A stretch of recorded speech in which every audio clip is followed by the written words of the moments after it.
I organized 40 Muslim men to form a human wall across the entrance of a Christian church on a Sunday morning, so that not a single worshipper could enter. And I stood at the center of that wall with my arms locked with the men beside me, daring any Christian to try to pass through us. But when an elderly woman, carrying a Bible, walked straight toward me and did the one thing none of us expected, something happened that brought the entire wall of men to the ground and left 40 grown men weeping in a church parking lot. Have you ever been so sure that you were standing on the right side of a line that you never once imagined God Himself might be standing on the other? My name is Nabil Yasser Al-Hammadi. I am 30 years old, and on September 11th, 2022, I led 40 men from our local mosque to block the entrance of St. Matthew's Anglican Church in Bradford, England, forming a human chain across the front doors so that no one could enter for Sunday worship. I had no idea that what happened that morning in a church parking lot would destroy everything I believed about God, about power, and about who was truly being held captive: the Christians we were blocking, or the men standing in the chain. I grew up in the Manningham district of Bradford, in a terraced house on a street where every family was Pakistani Muslim, and the call to prayer from the Manningham Lane Mosque echoed off the stone walls every morning before sunrise. My father, Yasser Qadir Al-Hammadi, was a community elder who had emigrated from Mirpur in Pakistani-administered Kashmir in the 1980s. He ran a textile importing business and served as a voluntary imam on Fridays. My mother, Nabil, wore full hijab and taught Quran to neighborhood girls in our front room every Saturday.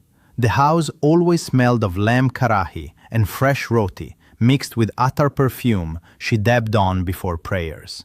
Islam was not just our religion, it was the street we lived on, the language we spoke at home, the walls around everything we knew. While other boys in Manningham spent afternoons playing cricket in the park or gaming on PlayStations, I sat on the mosque floor studying tajweed under Sheikh Irfan.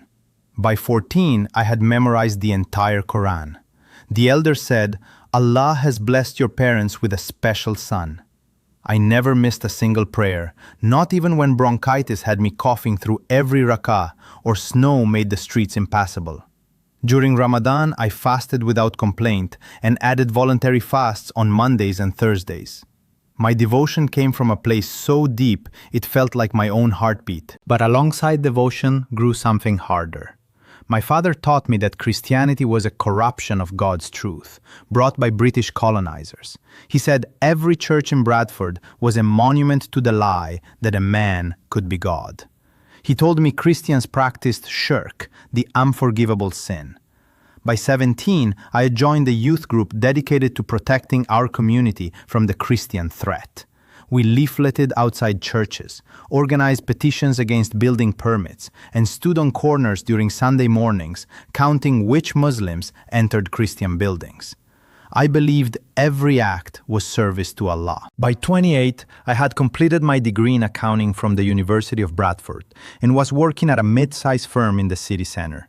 I was engaged to a devout woman named Sana, whose father was head of the mosque's education committee. I had a career, a respected name, a fiancé who shared my faith, and the trust of every elder in our community. I had everything. I had no idea that everything I believed was about to be shattered in the most public and humiliating way I could imagine. Ask yourself this question.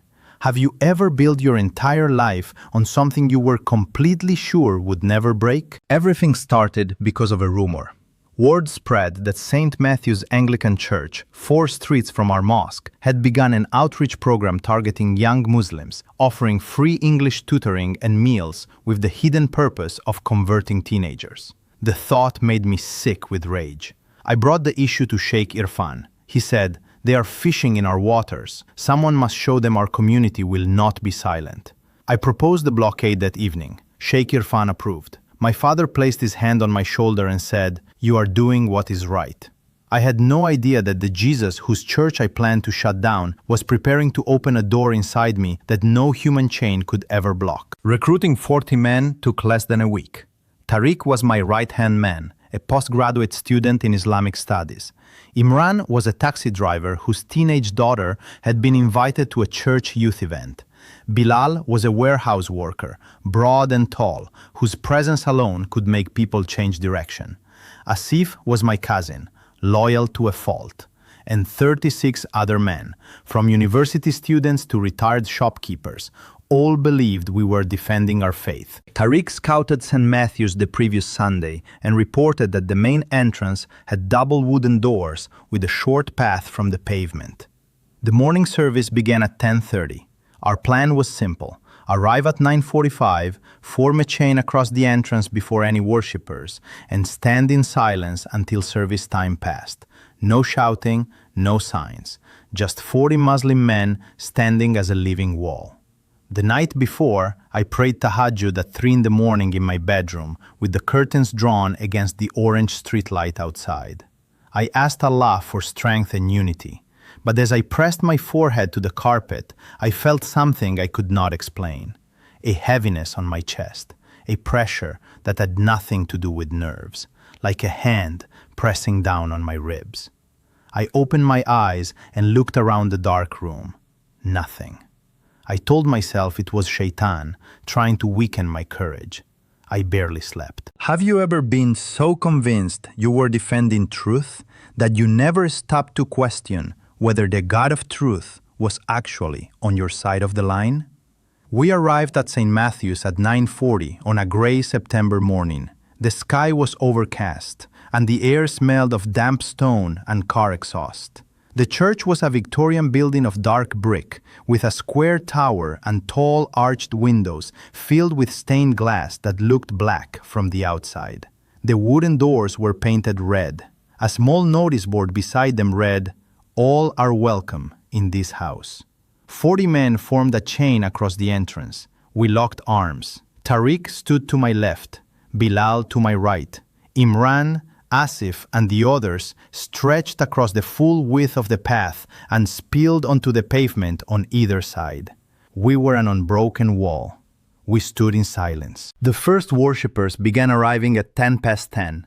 An elderly couple approached slowly, the man holding the woman's arm. They stopped when they saw us. Confusion crossed their faces. Then, understanding. They turned around and walked back to their car. A family with 3 young children came next. The mother looked at the wall of men and quietly led her children away without a word. 2 teenage girls approached, saw the line, and left. One by one, Christians who had come to worship on a Sunday morning were turned away by the silent barrier we had formed. None of them argued, none of them shouted, they simply left. And with every person who turned around, I felt a surge of satisfaction. Our message was being received. Our community was making its stand. By 10:20, perhaps 15 or 20 people had been turned away. Then I saw her, an elderly woman walking alone up the pavement toward the church. She was small, barely 5 feet tall. Her white hair was pinned beneath a gray scarf. She wore a long navy coat and carried a worn leather Bible in both hands like it was the most precious thing she owned. She walked slowly, deliberately. She did not stop when she saw the chain. She did not turn around. She walked directly toward me, toward the center of the wall. She stopped less than a meter from my chest and looked up at me. Her eyes were blue and clear and filled with something I had never seen directed at me from a stranger. Complete calm. She said, "Good morning, dear. I have come to worship my Lord. Will you let me pass?" I said nothing. Bilal tightened his arm against mine. The line held. The old woman nodded slowly. And then she did the thing that none of us were prepared for. She knelt down. Right there, on the wet pavement, she placed her Bible on the ground in front of her. She folded her hands, and she began to pray, out loud. "Lord Jesus," she said, her voice clear and strong, "I cannot enter your house this morning, but I will worship you here, and I pray for these young men standing before me. They do not know you yet, but you know them. You know their names. You love them. Open their eyes, Lord. Let them see you the way I see you." She was not angry. She was not crying. She was praying for us with the same tone a grandmother uses to pray for her own grandchildren at bedtime. Her peace made me furious. I wanted her to be afraid. I wanted her to argue or cry or curse. Her calm was worse than any resistance could have been. An old woman kneeling on wet concrete was doing more damage to my certainty than an army could have done. Other Christians who had been turned away began to come back. They saw the old woman and they knelt too, on the pavement, on the grass beside the path, one by one. Families, teenagers, the elderly couple who had been the first to leave returned and knelt on the curb. Within minutes, perhaps 25 Christians were kneeling in a semicircle in front of our chain, praying for us, not against us, for us. The sight was so disarming that I felt the arms on either side of me begin to tremble. The old woman looked up at me again and said, "Jesus loves you, son. He died for your sins just as he died for mine. And this door you are blocking is not mine, it is his, and he does not need a door to reach you." I wanted to scream. I wanted to break the line and walk away. Instead, I tightened my arms and shouted at the men to hold. That is when it happened. The moment that changed everything I believed about God. The old woman closed her eyes and whispered one more prayer. I could not hear the words, but the moment she finished, something changed in the air itself.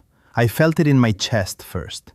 Warmth. Not temperature warmth, living warmth. Like something with a heartbeat was pressing against my ribs from the inside. It spread through my arms, into my locked hands, into my fingers. My grip loosened, not because I chose to let go, because my hands would not obey me.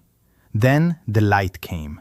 It did not come from the sky. The morning was still gray and overcast. It came from everywhere, a golden radiance that had no source and no shadow. It settled over the parking lot like mist. I could feel it on my skin. I could feel it in my lungs with every breath. And standing behind the kneeling old woman, between her and the red church doors, I saw him. Jesus. He was not a painting, not a vision in the clouds. He was standing there with the solidity of a man, but the radiance of something that had never been born and would never die. His robe was white. His eyes held the entire history of my life in a single glance. There was no anger. There was a sadness so deep it made me ashamed to breathe. And behind the sadness, a love so enormous that it crushed every wall I had ever built. He looked at me and spoke without moving his lips. The words entered my chest like electricity. "You built a wall to keep my people out, but I have never needed a door to enter a heart. The wall you built this morning was never between them and me. It was between you and me. And I have come to tear it down." My knees buckled. I collapsed onto the wet pavement. My arms ripped free from the chain. Tears poured down my face faster than I could understand why they were falling. I was crying harder than I had ever cried in my life. The chain shattered. Man after man fell. Tariq dropped to his knees and covered his face with both hands, shaking. Bilal, the biggest and strongest of us, was sitting on the ground with his back against the church wall, weeping like a child. Imran was on all fours, with his forehead touching the wet concrete. Asif had stumbled backward and was leaning against a parked car, tears streaming silently into his beard. Of the 40 men, at least 30 were on the ground. The rest had fled down the street. The golden light faded slowly, like dawn in reverse. The old woman was still kneeling. She had not moved. She opened her eyes, looked at me lying on the pavement, and smiled. She reached out and placed her hand on the top of my head, the way my own grandmother used to do. She said, "He loves you, son. He has been waiting for you your whole life. Do you understand now?" I had no idea that the door I tried to block would become the door I walked through. Ask yourself this question. How do you explain the living God tearing down a wall you built with 40 men when everything you believed told you he had no power? The old woman's name was Margaret. She helped me to my feet. She took my hand and walked me through the red doors of St. Matthew's. Inside, the church smelled of old wood and candle wax. Light from the stained glass windows painted colored shapes on the stone floor. The vicar, a man named Reverend Thomas, met us in the aisle. He had been watching through the window. His eyes were red. He held both my hands and said, "Welcome, brother." And there, Standing in the aisle of the church I had tried to shut down, surrounded by the very people I had turned away, I prayed the prayer that ended one life and began another. I said, Jesus, I built a wall to keep you out, but you came through it like it was nothing. I have been wrong about you. I have hated your people. I have tried to silence your worship, but you came for me anyway. Forgive me. I know you are real. I surrender my whole life to you. What happened next changed everything. The congregation erupted in tears and embraces. People who had been kneeling on wet pavement minutes earlier were now celebrating. Margaret hugged me so tightly I felt her frail body shaking with joy. Over the following weeks, 14 of the 40 men gave their lives to Jesus. Tariq was the first. Bilal followed 3 days later. Imran took a month. Asif came last, quietly, sitting in the back of a Wednesday evening service and walking forward without anyone asking him to. I was baptized 2 months later at St. Matthew's. I chose the name Nathaniel because when Nathaniel first heard about Jesus, he asked, "Can anything good come from Nazareth?" And Philip answered with the only words that matter, "Come and see." The cost came swiftly. I told my father on a Tuesday evening in our front room. He was sitting in his chair by the window. I told him everything. The blockade, the old woman, the light, Jesus. He did not interrupt. When I finished, he stood. His face was the color of ash. His voice was shaking, but not with sadness, with rage held on the thinnest leash. "You are no longer my son," he said. "You are dead to us. Leave this house." My mother was standing in the kitchen doorway. She had heard everything. She cried like I had actually died. She said, "How could you do this to us?" and turned away. Sana came to my flat the next evening. She placed the engagement ring on the table and said one word, "Apostate." Then she left. The mosque community held a janaza prayer for me that Friday. Death threats arrived within the week. I was followed twice on my way to work. My employer received phone calls demanding I be fired. I eventually had to relocate to another city in England where a church community helped me start again. I arrived with 2 bags and a Bible that Margaret had given me. That is when it happened once more. Not a vision, a peace so complete that it filled every empty room the losses had created. I had lost my family, my fiancé, my community, my reputation, but I gained everything that truly matters: Jesus, forgiveness, peace that could hold the weight of exile without cracking, and a purpose that makes every sacrifice feel small. It was in that new city that I met Hannah. She was a British Pakistani Christian woman who had come to faith as a teenager and been disowned by her own family. She understood every scar I carried because she carried her own. I told her everything. She listened with dry eyes and a steady heart. We were married 5 months later at St. Matthew's in Bradford. Reverend Thomas officiated. Tariq, Bilal, Imran, and Asif stood beside me in suits they bought with their first Christian paychecks. Margaret sat in the front row. She was 83 years old. She held her worn Bible in her lap and wept through the entire ceremony. Today, I work in ministry reaching Muslims across the United Kingdom with the gospel. I travel to mosques, community centers, and living rooms sharing my testimony. Over 100 Muslims have given their lives to Jesus after hearing my story. I returned to St. Matthew's last month and stood at the red doors where 40 men once formed a wall. I placed my hand on the wood and whispered thank you to the God who never needed a door to reach me. I still write letters to my parents twice a year.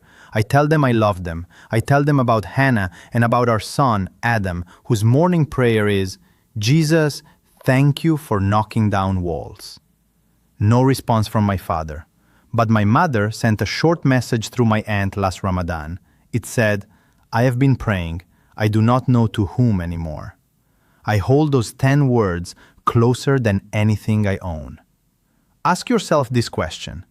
What wall have you built between yourself and God, and how much longer do you think it will hold? The Muslim man who organized 40 men to block the doors of a church no longer exists. In his place stands a follower of Jesus Christ, who now opens those same doors every Sunday and welcomes every person who walks through them. If he can transform someone like me, someone who built a human wall to shut God out and watched God walk through it without even slowing down, then he can absolutely transform you. Jesus is calling you right now. Will you let him in, or will you keep standing in a chain that was never strong enough to hold him back?